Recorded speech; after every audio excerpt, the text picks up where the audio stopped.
Mise en place. What is it and how can it help you when you're camping? My name is Michael, I'm the chef camper, and now you can be one too. Allons-y. This is episode 4 of my 8-part camper van cooking series where I teach you how you become a great chef at the camp. And in this episode we're going to delve into the world of mise en place, which is a French word from the chef world. It means everything in its place. And as simple as it may be, this is something that if you adopt, I genuinely think you will make every meal from now on much better. You see, as a chef, we can do things really quick. But when it comes to actually cooking the food, we take the same amount of time as anybody else. A piece of steak or a vegetable takes the same amount of time. It doesn't matter who you are cooking it, it takes the same amount of time. The bit where chefs speed things up is in the prep, in the mise en place, having everything ready and having everything ready to go.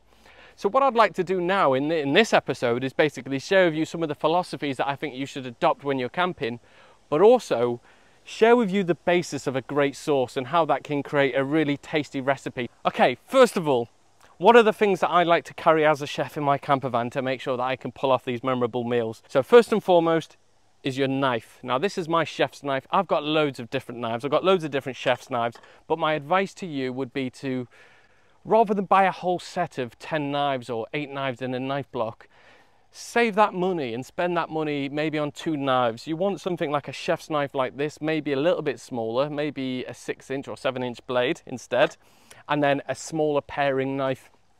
And if you was to get those 2 things and spend the same amount of money on those 2 things, I think you're going to be set up for success.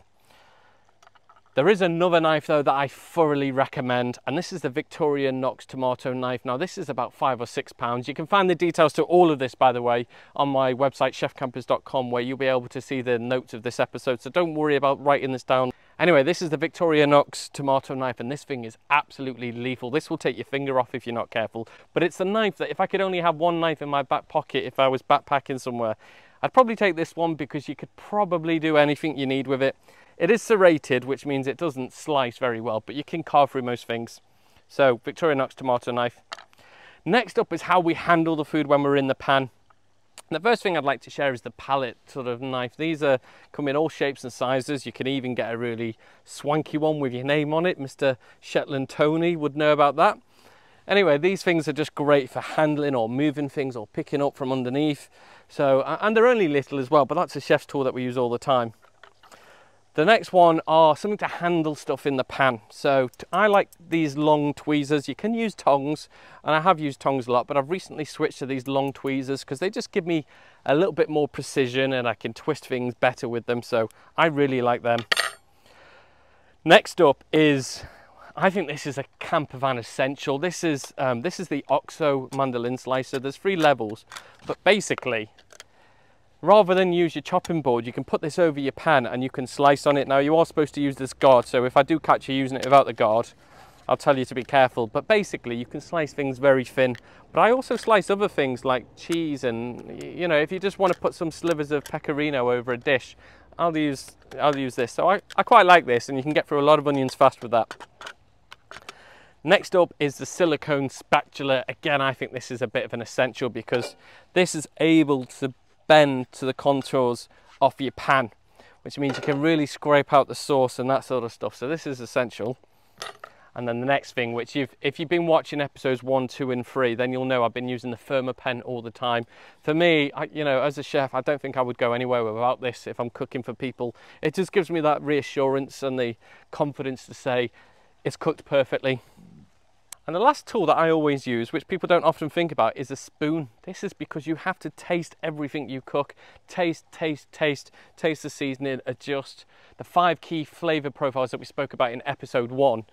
The spoon is the tool that enables you to find out how you adjust that. So, what do we do with all these things? Well, we put them in a tub with warm water, but I put all my spatulas in there, and that's just wet, warm water, as opposed to dry warm water, which I don't think is a thing. I don't put my knives in there because we don't want them to get blunt. I leave them on my chopping board. This is a tool, unless I'm using it in the recipe, I put it to one side, it's not getting used. And my thermometer, I like to put that somewhere near my board. Next up, let's talk about kind of how we set this all up. In any kitchen I go to, we always have a wet tea towel underneath the chopping board. And that stops the chopping board from sliding around. And you know, because you're playing around with sharp knives, you need everything to be comfortable. So that's the first thing I'd encourage you to adopt. Something underneath your chopping board to keep it nice and still. The next thing I'd like you to adopt is what we call kind of our seasoning tray. So when I'm cooking, I like to have, let me move some of this out of the way. I like to have everything to hand that I think I might be using. So in my seasoning tray here, I've got my salt, I've got my pepper, I've got my oil, I've got some red wine vinegar, I've got this classic bottle of Maggi seasoning, and I've got some balsamic, only because I know this recipe I'm going to be using a bit of this. So I like to get everything out that I'm going to be using. We've got all of our hand utensils in the tub in the warm water. The next thing I like to have is a bowl or something to put waste bits in. I'll talk a little bit more about the process of mise en place with food in a moment, but this is all about how we set up for now. But basically, for mise en place, we want to be prepping our vegetables on the board, and then any of the peelings from the onions or vegetables we put straight into the bowl. We don't carry it to the bin, we don't move away from our workstation, because that is just constantly moving, and believe me, when you're standing up for 16 hours in the kitchen, you just try and make your life a bit easier. So putting the bits of the vegetables that you're not using, the discards, the stuff for the bin, into a bowl. When that's full, you can then take that to the bin rather than going to it every 2 minutes. So that is just, it's these simple little things that if you start adopting this, it will make cooking a bit easier. The next thing is, quite often I have like if I'm near a sink, I've got my sink. If I haven't got my sink, I'll have some soapy warm water with a wiping cloth so I can wipe down, clean as you go. Always keep everything clean, neat and tidy. And you know, the other thing that you find in the kitchens is everything is kind of square. So, you know, everything is neat. Everything has to be in its place, a place for everything. Mise en place is all about adopting this philosophy of working neat and tidy and being prepared. And for me, as a chef, when I've worked in the kitchens, mise en place, how people have set up at their workstation, is often reflective of the food that they cook. You know, if they're organized and they're structured, they've got everything they kind of need to hand, service is going to flow nice and easy. So this is how we set up the station. And when I'm camping, you know, this is a small zone, little bench like this, or my little pantries that I use, or even in your van, you know, you've probably got this much room. So having your seasoning there, having a little tub here with your hand utensils in, having the cloths to wipe down, having a tea towel handy, usually on my apron. That's it. So that's how you set up your station for mise en place. Now let's talk about the food aspect of mise en place. Well, mise en place is all about having everything ready ahead of service. I think there are two things that mess up a meal when I'm out camping. And these are probably two things that mess up your food when you're camping. The first one is alcohol, and the second one is lack of preparation. And the first one often leads to the second one. And what I'm talking about here is, if you prepare all of your food and have everything chopped, have everything ready, have everything laid out in these little tubs and on your plate, have all the ingredients, so all your onion chopped, sliced, the garlic peeled, sliced, the carrots if you're peeling them or slicing them, all sliced, ready to go, the meat prepared, it's salted, it's seasoned, everything laid out, ready to go. And what that means is, when I'm cooking, I know I've got everything to hand that I might need. I've got all of the hand utensils I might need. I've got my knife, I've got my tomato knife, I've got my pans ready. I've got my pot with water in already. I've got my stove out, I've got my gas. I've checked I've got enough gas, which I didn't do last weekend. If you have your mise en place ready before you start cooking, then it's a level playing field. You're at the same level as every chef in the world. So all it comes down to then is simply heating up the food and heating it in the right way. Now, I know that sounds obvious and straightforward, but the next time you cook outdoors, before you just get started and, you know, start the cycle of cooking, just take a moment to get everything you might need out and ready. Then take a moment to prepare the ingredients that you're going to use, and then take a moment to either read the recipe or make a note of what you're going to cook and when. And this is another tip that, you know, when we run cookery schools or we teach people how to cook face to face, we often tell them to have a notepad, have a pen, and write down the order of service. And this is my original Chef Campers book, and through here you'll just see loads of different recipes. And actually there are some services in here where I've wrote down, you know, dinner's at 7:30, turn the oven on at this time, have this ready at this time, and then I just follow through my checklist. This is what stands people out as a good chef in my mind. So that is mise en place, the French word. And I think it's now time for me to demonstrate that. Let's cook a recipe, or should I say, allons-y in French, I think it is. I don't know. Let's prep the food, let's do our mise en place. So a big part of food preparation for mise en place is kind of bringing all your vegetables together. And I brought over what I think I'm going to use in a bowl. So I've got my onions and my garlic, I've got some dried mushrooms, put them to one side. So now I just need to process kind of all the vegetables that I'm going to be doing. So it's now time to chop and slice and do everything that I need to do. I'm not going to bore you by making you watch me chop onions, so I'm just going to float this through.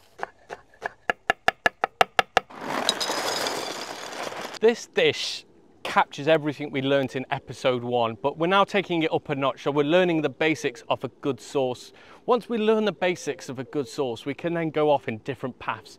Now in traditional French cooking, there used to be 5 mother sauces, but in reality, in modern kitchens and in the modern chef world, I think that's changed over time, and we'll do a whole episode on that sometime. But this for me is the basics of a good sauce, using the layers and adding the flavors that we spoke about in episode 1. But this episode is obviously mise en place, so let's talk about the mise en place we've got set out here. So I've got my shallots diced and ready, I've got my garlic diced ready, I've got my dried mushrooms soaking in water, I've got my creme fraiche with the lid off. The chicken thighs have already, you know, had the bones taken out of them and they've been trimmed up. I've got my pasta ready out for the amount that I need. I've got my seasoning tray over here, the wine's open. Basically everything is kind of ready, and it's also in a bit of an order, so I know what I'm doing first, and this helps me stay on track to make sure I'm doing it properly. My water is pre-boiled, ready to go. So now it's a simple case of let's cook. So let's start this recipe. So this is all about using what you've got in your cupboard and maybe finding something along the way. But this is a basic sauce that you can then apply to anything. And if you've lived in a van or if you've done some extensive traveling, you'll know pasta is at the forefront of any meal that you have midweek. Now, I do like to roll my own pasta, and I'm going to do maybe a whole pasta series, who knows. I was rolling pasta last weekend. I really enjoy it, but I don't think many of you are going to be rolling pasta in the back of your van, and I don't like having loose flour in the back of the van. So we've just gone for dried pasta. Now, if you're buying dried pasta, go for the pasta that takes the longest time to cook. It's generally better quality. That's my little chef's tip for you. Okay, let's go. The pan is on. So let's get our olive oil from the seasoning tray. Let's add a little bit into the pan.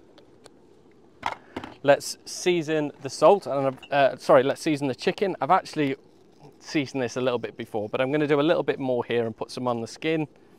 The utensils I need, which is the tweezers I spoke about earlier, I'm just going to place that chicken into the pan, skin side down.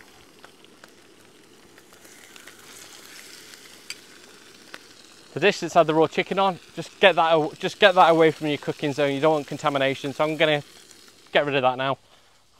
Right, that chicken's sizzling away, and what we're doing here is building flavour. So sauces all stem from getting flavour into the pan at the very start. Now, if you're not cooking chicken, then just completely ignore the step. You don't have to worry. But because I'm cooking chicken, I thought, why not add the flavour of the chicken into the sauce?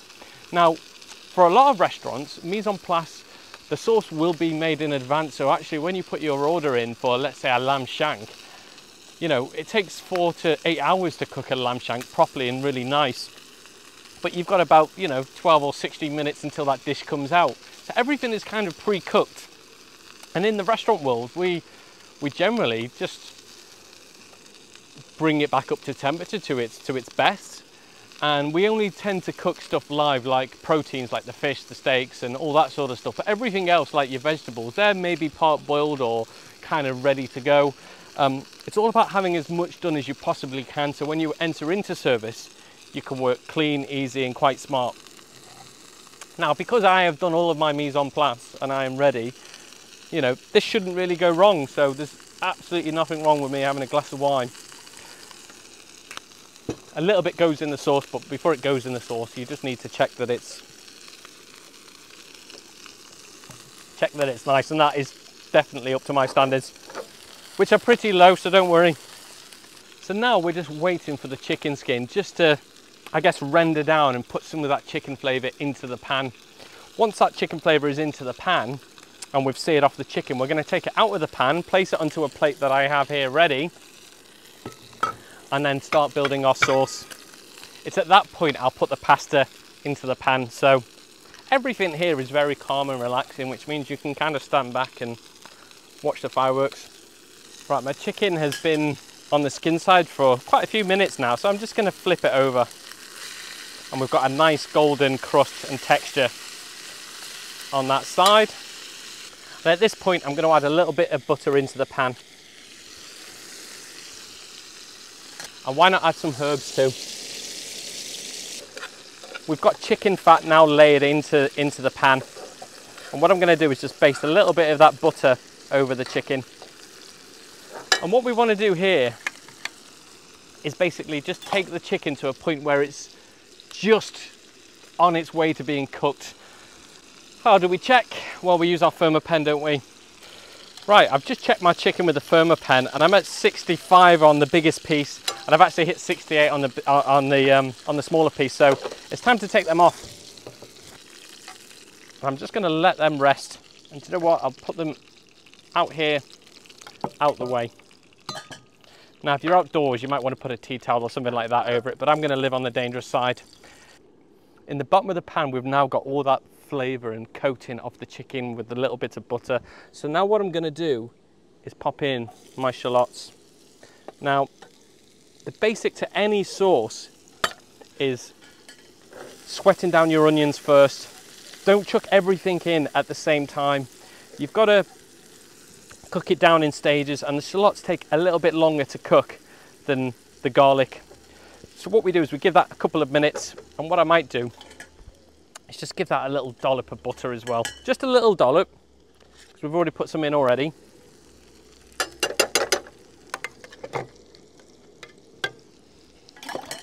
Whilst those onions are just sauteing down, I need to put my pasta on. Now, my seasoning's just there, so I can season the water and drop my pasta in. And because I'd put that out next to the pan, I knew I wasn't going to forget it. It was right there, so whenever I'm looking at something, I know it's ready to go. So the shallots have sweated down. That's been a couple of minutes.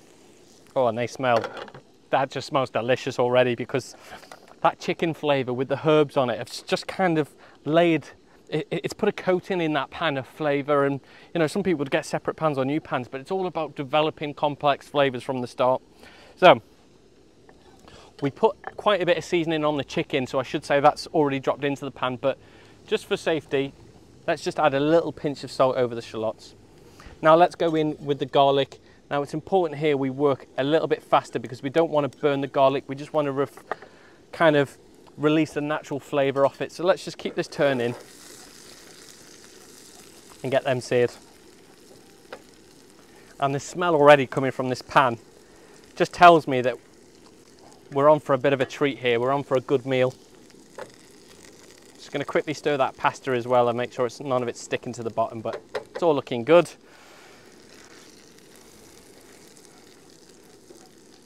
So, sauces. Layer one is coat the pan with some sort of flavourful fat. That could just be butter and olive oil, or it could be the chicken fat or the beef fat. But for me, that forms a part of the start of the sauce. Then go in with your shallots and just let them sweat down. Then go in with the garlic, sweat that down. And at this point, we add the booze. Now, I'm going to put it in now because I need to deglaze the pan, and then I'll explain to you what I'm doing. So I'll put about a glass of wine into that pan. And what's happening there is that alcohol is going to get into the pan, and it's going to release all those little chicken bits of fat and everything that's in the bottom of the pan. It's going to deglaze the pan. And what happens here is the pan pretty much cleans itself, but you're putting this massive amount of flavour into it. And the secret part of this sauce is simmering that wine down. Now, like many people will say, simmer it down 50%. I would say take it back until it's a little bit sticky in this recipe, because we're going to be layering the next bit of flavour on the next step. The sauce is now turning into a bit of a syrup almost, so I've got to work quite quick here. I'm just going to lower down that heat while I explain something important. It's now time to add the flavour of the sauce. Now, we're cooking mushrooms here, so I've got some dried mushrooms that have been soaked in lukewarm water, and that's going to be my stock. At this point, you could add chicken stock, or you could add fish stock, whatever you like, whatever the dish is all about. But for us today, we're doing mushrooms because I always carry dried mushrooms in the van just because they make a great risotto or pasta dish if you don't really want to go to the shops and you want to stay where you are. So we've got dried mushrooms, umami, for those of you who remember episode 1. So now it's time to go in the pan with that. And we've just taken down that layer and we've now added a new layer. So we're going to bring that up to a simmer. Remember we said in episode 1 we can use balsamic for a little bit of sweetness, so I'm going to add just a dash of that because the longer you cook it, the sweeter it gets. We're also going to add just a little dash of Maggi seasoning because it just brings the stock and just brings it all together a little bit.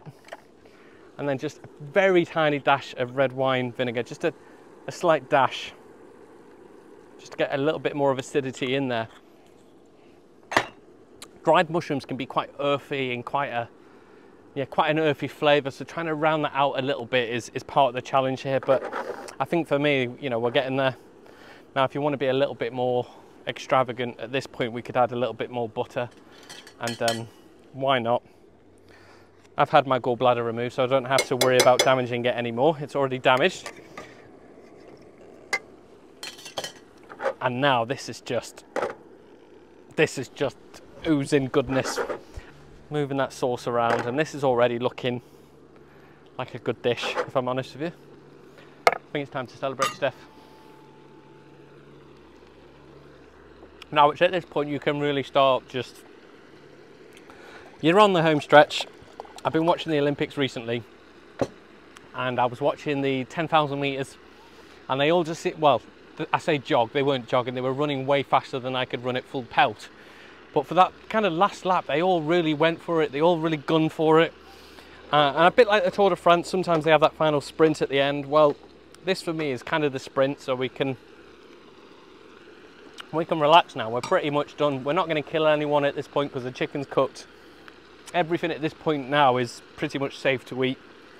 It's all about how we add that extra bit of flavour. Okay, so everything is reduced. So we're now going to go in with a couple of dollops of creme fraiche.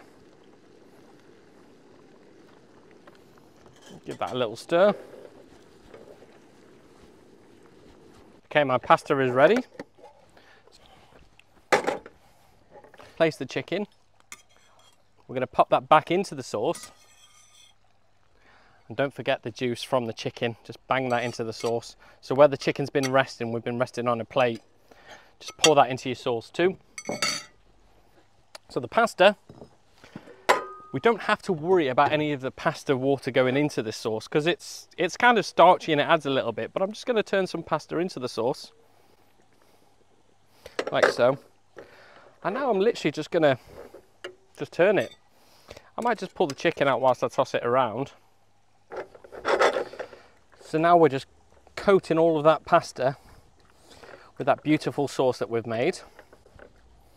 We're going to pour it into our pasta bowl that's ready and at the side. We're then going to get a beautiful piece of chicken. I think this one.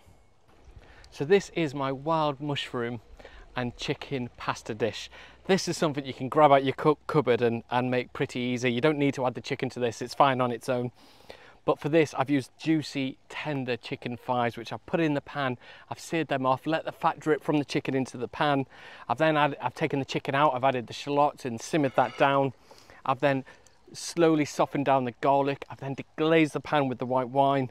I've then reduced that down until it's a little bit sticky. I've then added my stock, which was the mushroom stock from the dried mushrooms. I've then reduced that down to intensify the flavour. I've added the 5 key flavour elements using the balsamic, the Maggi, the red wine vinegar. And then I've just tasted it and I've seasoned it. And then I've added a bit of creme fraiche at the end. And it's as simple as that. I've reduced it down. I've tossed the pasta in it and then I've added the chicken. It's easy, it's really simple, but this is a classic dish that will teach you the principles of sauce, and hopefully you know, this was very stress-free. I've had a glass of wine in my hand the whole time, and if you've noticed, this is the first time you've seen me drinking in this series, because I am taking it really serious. And I'll tell you what, whilst you're there, I'm going to try it in front of you, just so you know I'm not lying.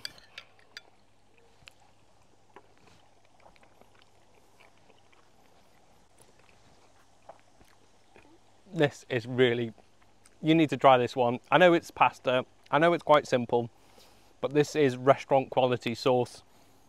This isn't that nonsense that you buy in a jar or in the refrigerator section at the supermarket. This is stuff done well. Try this one, you'll love it. Right, next week, week 5, we're going to go into meat. I'm going to start explaining meat and how you select the meat and what meat to cook and how. We're going to use all the skills that we've learned from episode 1, 2 and 3, and hopefully 4. We're going to set up our kitchen like this every now from this point forward, and we're now going to start upping it up.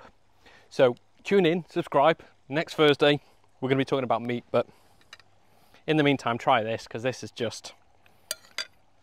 glorious.